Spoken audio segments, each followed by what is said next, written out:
Hello friends, I welcome you all in JK success pathway.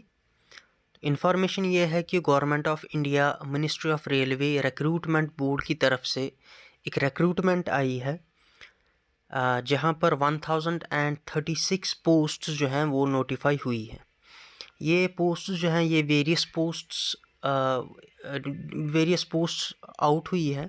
तो बहुत सारे बच्चों को, बहुत सारे स्टूडेंट्स को इंतज़ार था इन पोस्ट्स का। तो इस पोस्ट के बारे में जानेंगे कि कितने पोस्ट हैं। देखिए, टोटल 1036 आरआरबी की तरफ से पोस्ट्स जो हैं वो आई हैं। तो क्या डेट रहेगा फॉर्म फिलिंग के लिए, एंड डेट क्या रहेगा, एलिजिबिलिटी क्या रहेगी इसकी, फ़ीस स्ट्रक्चर क्या रहेगा, कैसे फॉर्म भरना है, एज लिमिट क्या है, तो सारी इन्फॉर्मेशन आज इस वीडियो में हम ग्रैब करेंगे। तो इस वीडियो को एंड तक ज़रूर देखें। तो पहले नज़र डालते हैं कि कौन कौन से पोस्ट्स जो हैं वो देखने को मिलेंगी। तो देखिए, junior stenographer, junior translator, staff and welfare inspector, chief law assistant, cook, PGT, TGT, post graduate teacher and trained graduate teacher, ये दोनों जो हैं ये टीचिंग की पोस्ट्स हैं। फिज़िकल ट्रेनिंग इंस्ट्रक्टर, जिसको हम फिज़िकल एजुकेशन टीचर भी कहते हैं, मेल और फीमेल दोनों के लिए आई हैं। Assistant mistress junior school, music mistress, dance mistress, laboratory assistant school, head cook and fingerprint examiner. Friends, आप ये नोटिफिकेशन इनके ऑफिशियल वेबसाइट पे भी चेक कर सकते हैं। ऑफिशियल नोटिफिकेशन जो है वो इनकी वेबसाइट आरआरबी पे लिंक उन्होंने दिया है। लेकिन ये 109 पेज की नोटिफिकेशन है ऑलमोस्ट। तो मैंने आपके लिए ये काम इजी कर दिया है। मैंने इम्पॉर्टेंट पॉइंट्स जो हैं फॉर्म फिलिंग के लिए और जो भी हमें जानने की ज़रूरत है उनको मैंने पढ़ के हाईलाइट कर दिया है। तो मैं आपको अच्छे तरीके से कंपाइल करके ये बताता हूँ एक एक करके। तो पहले डेट्स की तरफ नज़र डालते हैं। तो डेट ऑफ पब्लिकेशन ये नोटिफिकेशन आई है 6 जनवरी 2025 को। तो फॉर्म फिलिंग कब से लगना स्टार्ट हो जाएंगी? ओपनिंग डेट है 7 जनवरी 2025 से, और क्लोजिंग डेट है इसका 6 फरवरी 2025। तो ऑलमोस्ट यहाँ पे एक मंथ का जो है टाइम फ्रेम है फॉर्म फिलिंग के लिए। तो लास्ट पे दिया है date and time of modification window. अगर किसी को अपनी इन्फॉर्मेशन एडिट करनी है, किसी को करेक्शन करनी है या कुछ अपडेट करना है, तो विंडो जो है मॉडिफिकेशन विंडो वो इनकी ओपन रहेगी 9 फरवरी 2025 से 18 फरवरी 2025। तो फ्रेंड्स, इन्होंने ऑलमोस्ट इसके लिए कुछ मॉडिफिकेशन फ़ी भी रखा है, दैट इज़ ऑलमोस्ट 250 रुपीज़। वो हम आगे देखेंगे और डिस्कस भी करेंगे। इसके बाद देखते हैं स्टेज ऑफ एग्ज़ाम किन स्टेज में कंडक्ट किया जाएगा। तो there shall be a single stage computer based test. एक सीबीटी फॉर्म का टेस्ट होगा, कंप्यूटर या रिटन जो हो, पहले रिटन स्क्रीनिंग कंडक्ट करते हैं वो सीबीटी फॉर्म का होगा। उसके बाद एक ट्रांसलेशन टेस्ट होगा in case of stenographer, performance test होगा in case of physical education teacher, और टीचिंग स्किल टेस्ट टीएसटी, ये पीजीटी और टीजीटी के केस में ये दोनों टेस्ट्स जो हैं वो किए जाएंगे। उसके बाद डॉक्यूमेंट वेरिफिकेशन होगी एंड मेडिकल एग्जामिनेशन होगा। तो बात करते हैं नेगेटिव मार्किंग के बारे में।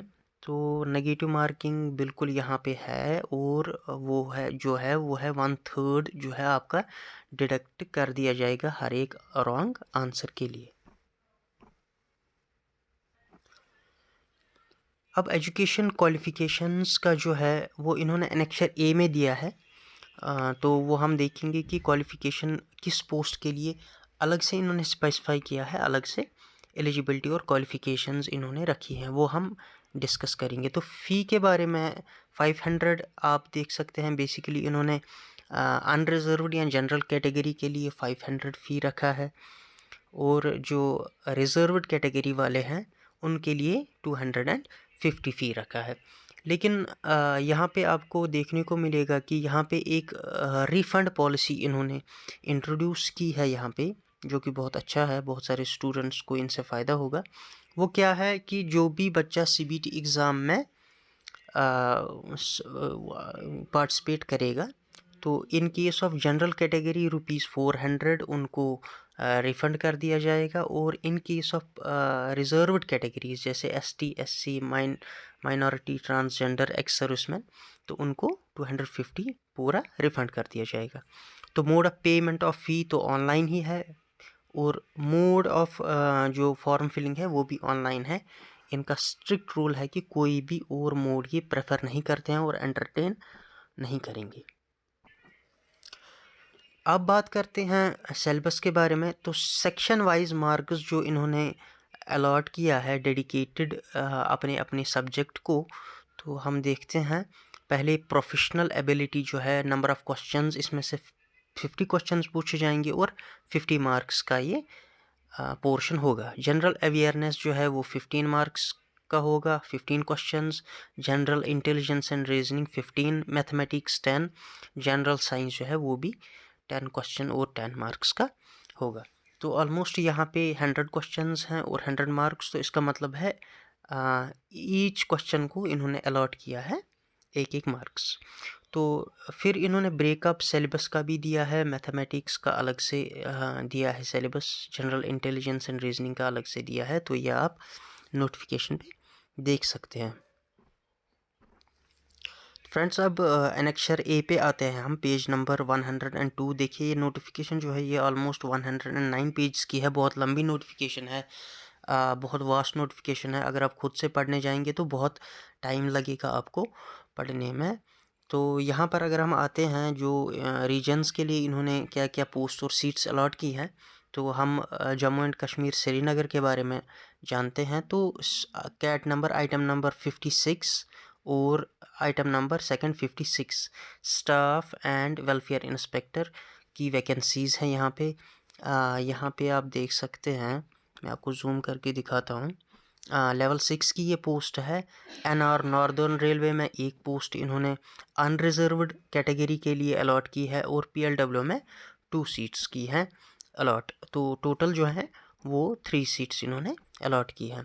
तो स्टाफ एंड वेलफेयर इंस्पेक्टर, अब देखते हैं स्टाफ और वेलफेयर इंस्पेक्टर के लिए एलिजिबिलिटी क्या रहेगी, वो इन्होंने पहले एनेक्सर में दिया है।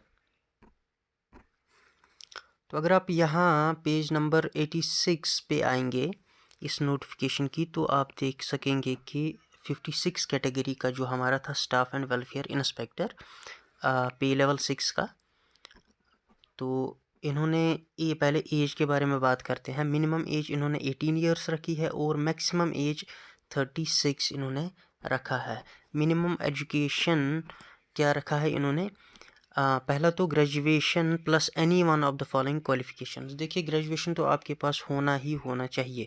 इसके अलावा जो इन्होंने डिमांड किया है वो डिप्लोमा इन लेबर और सोशल वेलफेयर, ये ग्रेजुएशन के अलावा की बात मैं कर रहा हूँ, ग्रेजुएशन कंपलसरी आपके पास होना चाहिए। तो दूसरा इन्होंने दिया है diploma in labour laws, LLB with papers in labour laws, PG diploma in personnel management, MBA with papers in personal management, MBA HR awarded by an institution recognized by Government of India, PG diploma in human resource। तो ये education qualification है। अगर आप के पास इनमें से कोई है एजुकेशन क्वालिफ़िकेशन आप पॉजेस करते हैं, तो आपके लिए बहुत अच्छी एक अपॉर्चुनिटी है फॉर्म भरने के लिए। तो कंपैरेटिवली इस रिक्रूटमेंट का जो है वो फ़ी भी कम है और एडवांटेज भी हैं। अगर आप CBT मोड में अपीयर होते हैं तो आपको ऑलमोस्ट सारा रिफ़ंड हो जाएगा। फ्रेंड्स, अब हम देखते हैं मेडिकल स्टैंडर्ड्स के बारे में। हमारा जो केस था जम्मू एंड कश्मीर का, उसमें C1 में हम फॉल कर रहे थे। तो जनरल फिटनेस में इन्होंने क्राइटेरिया रखा है कि फ़िज़िकली फ़िट होना चाहिए हर किसी। इसमें आपको दिखाता हूँ यहाँ पे जूम करके, physically fit in all respects. और विजुअल एक्यूटी में इन्होंने रखा है डिस्टेंट विजन 6/12 और 6/18 विथ और विथआउट ग्लासेस। तो तो सेकंड क्राइटेरिया इन्होंने जो रखा है वो ये है कि नियर विजन 0.6 विथ और विथआउट ग्लासेस व्हेन रीडिंग और क्लोज वर्क इज रिक्वायर्ड। तो ये मेडिकल जो है रिक्वायरमेंट्स हैं इस पोस्ट के लिए। तो ये मेरे ख्याल से इतना काफ़ी है। तो आप इनकी वेबसाइट पे जाके वहाँ पे फॉर्म फिल कर सकते हैं। तो अगर आप पेज पे नए हैं, चैनल पे नए हैं, तो अपने दोस्तों के साथ इसको शेयर करिए, लाइक करिए, कमेंट करिए। उनको भी ये फॉर्म उन तक भी ये इन्फॉर्मेशन पहुंचाइए। तो हम आपके लिए अपडेट्स लेकर आते हैं। अपडेट्स हों, जॉब रिलेटेड अपडेट्स हों, प्राइवेट सेक्टर में हों, गवर्नमेंट सेक्टर में हों, या कोई भी मटेरियल हो, तो हम आपके लिए वो प्रोवाइड कर रहे हैं। चैनल को लाइक कीजिए, सब्सक्राइब कीजिए। Thank you.